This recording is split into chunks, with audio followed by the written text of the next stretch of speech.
Good morning. Oh no, what a loser. What a deadhead. You know, there's so many of us over here. We're all losers. Who are saying that we're losers? Of course, it's always the ones that are sitting there on the pig's back. What's on the pig's back? You know, people always say that I have a go at Americans. No, I do not.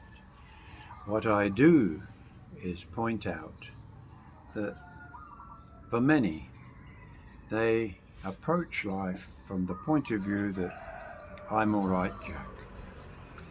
That's fine, you know. The French have the attitude of being a little arrogant, according to whom? Of course, someone who doesn't like French people. No, from people who listen, observe, they say they're arrogant. Okay, they're arrogant. I can live with that too. We foreigners who come here, and we are always laughed at, we're mocked, because we say, well, we can live on $1,000 American, we can live on 600 American dollars. Like Stephen said this morning, everybody is different. But one of the things that we tend to forget, that is that you're not a loser because you come and live in the Philippines. I don't think people hold a gun to our heads and say, you've got to leave England, you've got to leave Australia, and you have to go and live some dump called the Philippines.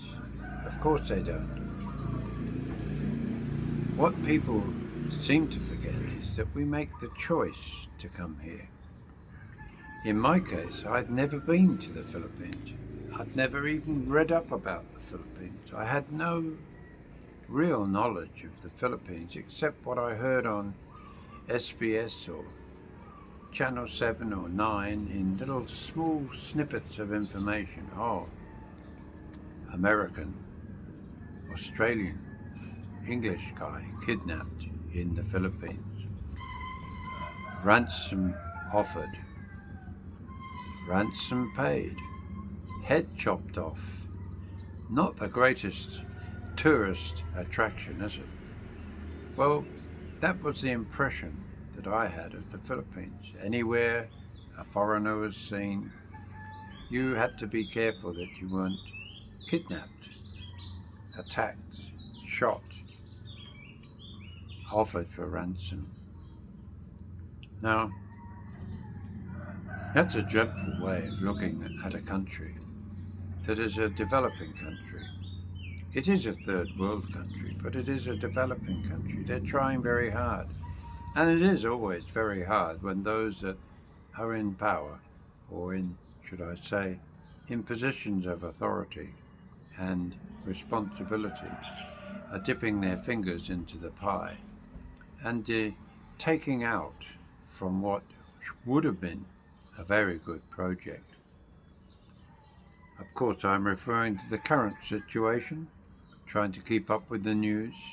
Pretty hard to ignore that there are billions, trillions of pesos vanished. And projects didn't even start. Projects haven't even been completed, and what was is apparently substandard, according to those in the know. That's the reason why the Philippines isn't what it could be, because too many people are taking their share before it goes to the people, not just us, the people. When I first went on a Tripex, Dipex, Sipex, whatever they want to call them, a motorway, a pay-as-you-go motorway, a toll road, I was in shock. I thought I'd heard all these terrible stories about how everything is dreadful in the Philippines. I've been here years, and I took a trip to Melbourne. Always say that. I took a trip down to Manila. We were going to, I think, Subic to go to the free zone area. A bit of shopping, a bit of fun, and to call in on relatives. And I couldn't believe, I'm thinking, is this the Philippines? We could be on a toll road or a freeway in Australia. The road was in good condition. Everything was running fine. I must admit, having travelled on a bus up and down since then, the road is not so well cared for as it used to be. Maybe less money finding its way to the contractor. Too many backhanders, we might say. But nevertheless, it is infrastructure. And yes, there are some pretty amazing bridges. I hope they weren't on the list of naughty things. Wouldn't want to be on one, like a brand new one recently, last year I believe, linking two islands together. And one section just fell out.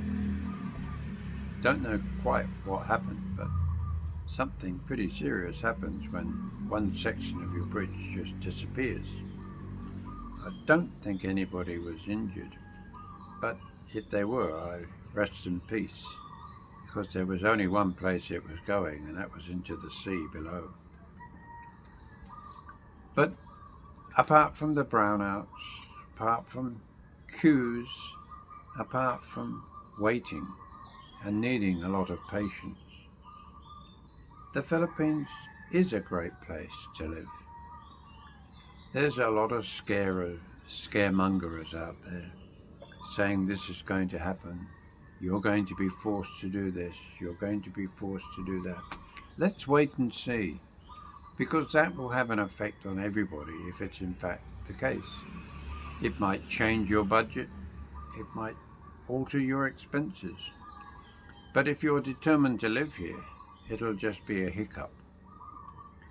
But what I'm really talking about is that if you're a person that gets easily rattled by things not being the way you are and the way you want them, the kind that say, well, back home we don't have that problem, we do this and we do it much better than they do.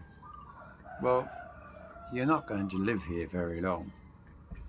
If you're not able to adapt quickly, and I say quickly because nobody wants to stand in a queue and hear the person behind them in a foreign language, to myself even, a little bit of an unusual accent maybe, complaining how slow the service is, how we wouldn't put up with that back in, Well, that's right. If you wouldn't, then you shouldn't be here. Because this is a place where we have to learn to lay back. We have to go with the flow. If we don't go with the flow, we're going to get upset. Let's look at Ian. I don't know how he deals with it himself in his mind, because waking up each morning wondering if there's going to be water inside his home must be very soul destroying after spending all of his money, or a sizable amount of it, building a home, a nice home for himself and his family. But it happens for him. I maybe tongue-in-cheek suggest he's living in Little Venice, because literally the streets are canals. At the moment we've had all this typhoons coming through, and in the end what happened is that the water is coming into his home, which is probably at least a couple of feet above the normal road level. It showed you how deep the water is. He's out there and it's above his gumboots on some days. But he manages to put on a smile, sit on his bum, maybe a chair, and dig out all of his damaged tiles that have lifted because of the water rising underneath his home. He gets on with the job. He doesn't complain. He does videos about it. Now he's finished it. No doubt he's taking a sigh of relief and knowing that what is down now is hopefully down for good.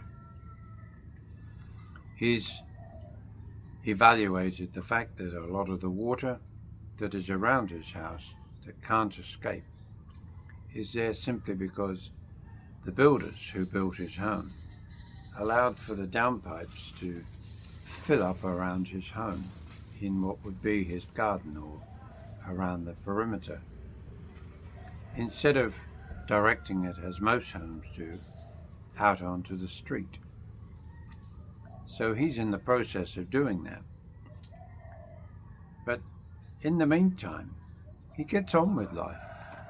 Sure, he has brownouts, internet interruptions, times where he can't get this and can't get that. Of course, his life would fall apart if he didn't get his local truck to deliver his San Miguel light. Again, tongue-in-cheek. But that shows you the kind of attitude you need to be able to live here in the Philippines. Many of you have no doubt watched Stephen walking around his jungle, as so many would describe it as. A younger guy. Now I can say that. I'm 77 and he's only in his 50s. You know, he's telling it as it is. If you don't like it, you don't believe him, you think he's just a great storyteller, that's your opinion. Well, I watch him. So does Ian. So do many people. Why? Because he's living the dream. He's living the way we all should be approaching life. To live the best possible way and to not moan and groan. Sure, there'll be things that irritate us. You know, when I first came here, I couldn't understand when you had a modern supermarket. First of all, why do they not have moving counters so that the lady doesn't have to keep pulling the goods towards her? Why is it that 17 checkouts and there's only 5 operating? All these things go to irritate you at the start. And then you look on the top, it says for seniors. And you look at some of the people in the queue and you think, you're not a senior. And then suddenly an old granny appears to join the person standing there with her trolley. Oh, so she is a senior. Now fortunately I'm a senior too, or unfortunately as a loser here in the Philippines, for only one reason: to survive. Well, in many ways you could say that is true. In many ways. But the reality is that I'm here because I want to be here, not because I have to be here. I can go back to New Zealand, I can go back to Australia. Would I be happy? Probably not. Would I be happier? Definitely not. But the point is, I could survive there. There's many things that a senior person can get that I can't get here. Well, number one, I can buy Skippy cornflakes. I can buy Vegemite easily. But I can buy those things, of course, paying a little bit more on Lazada, or Shopee will send it to me. But do I really need it? Am I not happy with Kellogg's cornflakes, Philippine style? Do I need them every day? Probably not, because when I used to buy them before, my daughters consumed more than I got. So they obviously liked the idea. They didn't bother with the milk and sugar. They just took it as chips, crisps, and no problem with that either. But the thing to remember is that if we want bacon and eggs every morning, first of all, bacon isn't always that cheap. You can get a local bacon, and when you cook it up, it frizzles up into frizzle. but it still tastes like bacon. It looks like bacon pieces by the time you get to eat it. If you want those lovely rashers that you buy in a plastic shrink wrap in a supermarket, honey cured and all that type of stuff, you're going to pay for it. And if you want to buy mushrooms, you buy them in a can maybe, they're going to cost you more. So your breakfast is not going to be your £5 breakfast. It's not going to be your $20 breakfast. They're going to still be, if you want a full English breakfast, they're going to cost you quite a bit over a month. If you want your porridge, you can buy Quaker Oats here. If you want to buy sugar, local sugar's available. Here in the Philippines, no sugar. Everything's got sugar in it. You know, you set your diet to what you want. You set your lifestyle to what you want. If you want to live a lifestyle that is living in a condo, you're going to pay for it. If you're going to want to live on a beachfront in a beautiful home that you rent, you're going to pay for it. Now, of course, if you're American, you'll be able to do that. But of course, as I've often pointed out, most people who are American are not on YouTube. They're quietly living their lives, out of view, enjoying life as they want it. And that's the point, as they want it. I'm the last person that can tell you that they're doing it wrong. Only they know whether it's wrong. If they're happy with what they're doing, that's fine. But just remember, they are the lucky ones.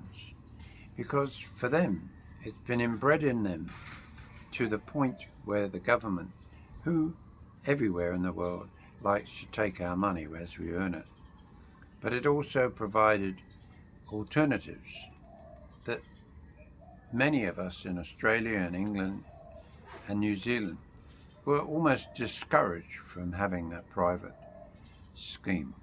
We were told how if you do that, you're going to be means tested, or there's going to be tax attached to it, even though you paid tax on the earnings before you even put it in your savings fund for old age.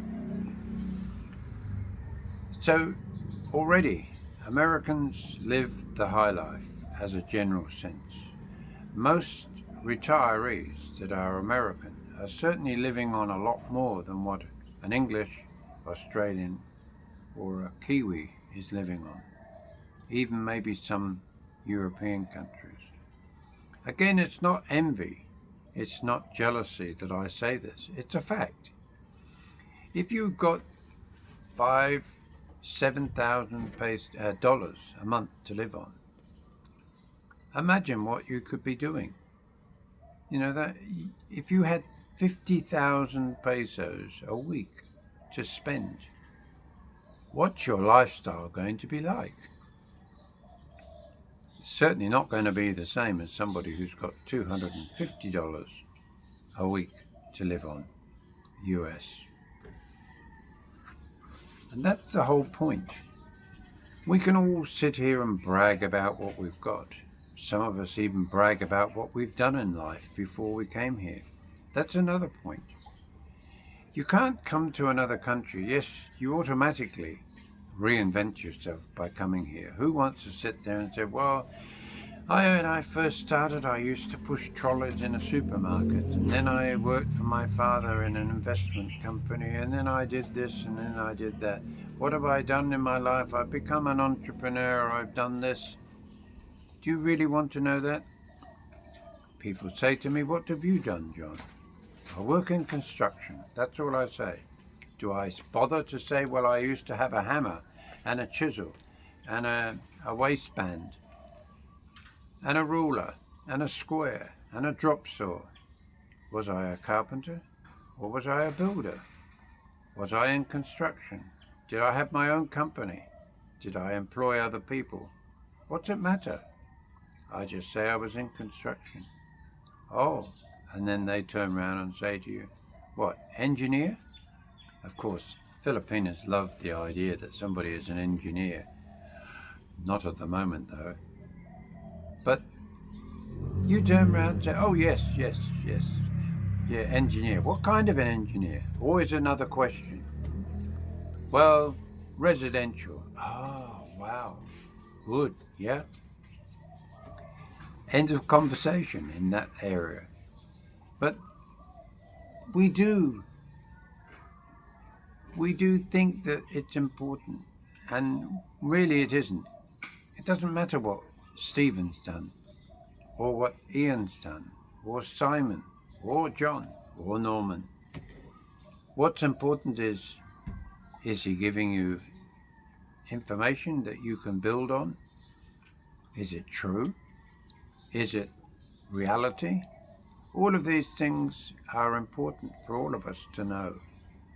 And we hope that none of us are bullshitting you and we're trying to convince you to come to a place where you're going to fall flat on your face. But we just hope that the little snippets of information that you might pick up from all of these speaking from the heart videos go a little way to helping you make that choice of making the Philippines a place that you can enjoy, be happy, and feel that, yes, the Philippines is my home now. Just like I said, New Zealand was my home. And a little bit of me stays there, of course, because my children are there, as they are in Australia. I got around. So my children are in England, Australia, and New Zealand. But we're only away. We can talk, chat, laugh, and maybe pop in and have a coffee occasionally when I want to pay 35, 40,000 for a return trip, which I think is pretty good. So guys, don't see us as losers. We're people who've, instead of sitting behind a typewriter or a keyboard, rubbishing a country you've never been to, we're people that got up off our asses and we came over here and we're trying. We have tried and we are still trying to make this place one of those places that you can look back on and know that you made the right decision coming here. Sure, there's going to always be things that niggle you, but aren't there things in Australia that niggle you? America, New Zealand, Europe, England. Guys, if you haven't got the patience, don't pick up the cards. Bye now.